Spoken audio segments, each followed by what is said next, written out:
Hormozi. He recently did a post signaling making a move with content now that is less polished and less high produced, favouring being authentic and being spontaneous. By elaborating, editing and fancy closed captions which got shoved down our throat last year, once did gain people's attention, now feel forced and overdone. The Beast has talked about when he slowed down the pacing of his videos and doing less editing, his channel got more views and growth quicker than ever. Content that is less hyper edited. We have seen many creators on this platform using this type of content themselves, oozing loads of authority and building trust in the process. When you look on YouTube, we have creators such as Sulek, seems really genuine, authentic, unedited. And this type of content is more approachable, it's more authentic, it's more real, it's more relatable, and it's more chilled and easy to watch. Behaviors have changed a lot. People don't really go out anymore. They want to chill out, stay in their own homes, consume content, play games, talk to their friends. If you have a piece of content which is not hyper edited, you can easily watch this while chilling out, or even just put it on in the background and listen. This is also called lo-fi content. People also want more entertaining type of content, more like those Vine vibes. So the appeal with Vine was it was so popular just because you could tell it was authentic and just in the moment. What I like about this shift, it values more substance than quality. This lowers the barrier for entry for a lot of creators and businesses, and it means they don't have to worry about buying expensive equipment. These changes are surely going to make a massive impact on social media. The thing here is just to be real, authentic, and implement storytelling in your strategy. And what does it mean to be authentic? You're saying what you think in the moment as it's happening without any ulterior motive. And people can tell if there's an ulterior motive and they'll skip all video or your content straight away. It feels just really low-key and natural. And you can do this by just being yourself. Trust me, you can be yourself, the world can adjust. People buy into you and people can't copy you as a person. That's why people follow you, because your content creates some sort of connection with the person viewing it. So when you're making your content, it should feel like you're just having a conversation with your friend. Here's a good tip if you want to make use of this casual approach, is simply just go for a walk and start recording, start talking to the camera. The more you do it, the more comfortable you're going to get. And you can just share this on your stories at the moment if you want.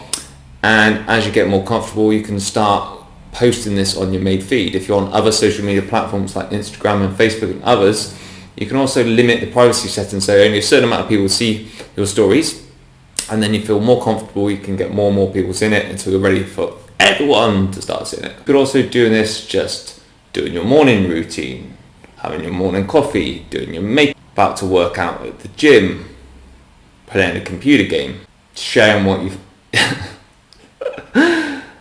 Sorry, I'm not a big fan of food pics, but I was going to say sharing what you're eating in a restaurant with every ingredient or every bite. But this is how simple, satisfying, engaging content can actually be. The key is to let go of overthinking and procrastinating and just post the content and just focus on being genuine and relatable. Now, if you don't know what to say, there's nothing wrong having a loose script.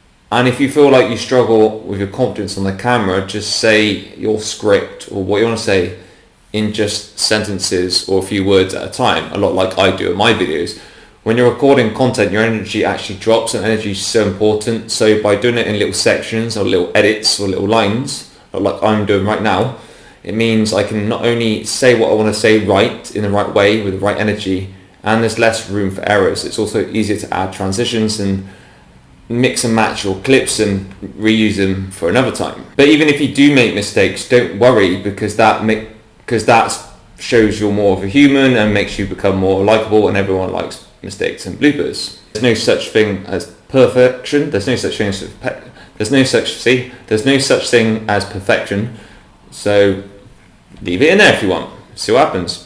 It may entice engagement. Like I said before, just pretend you're talking to a friend on the camera doing FaceTime. You can also put little edits if you want and trim the clips accordingly. The content will still look natural, and this is called lo-fi content. It will just enhance the flow of your content without all those awkward pauses, the the ums, the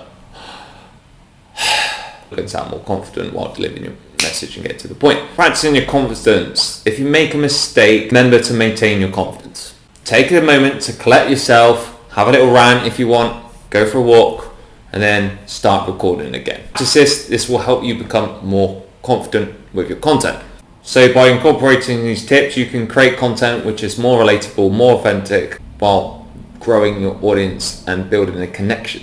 If you're trying to make money from social media and you've got digital products or services, then this is a great way to also build up trust and get these people closer in. People buy into people, buy from people after all, not emotionless robots. Struggling to think of what you can talk about for storytelling, you can draw from personal experiences. Think about experiences, adventures, struggles, triumphs, or personal stories that will resonate with people. Observe your surroundings.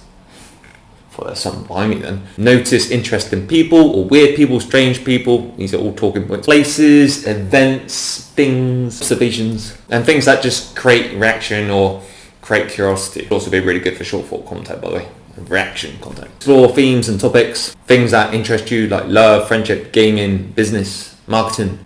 And I want you to brainstorm and think about, or even ask ChatGPT for ideas on themes you can use with these things.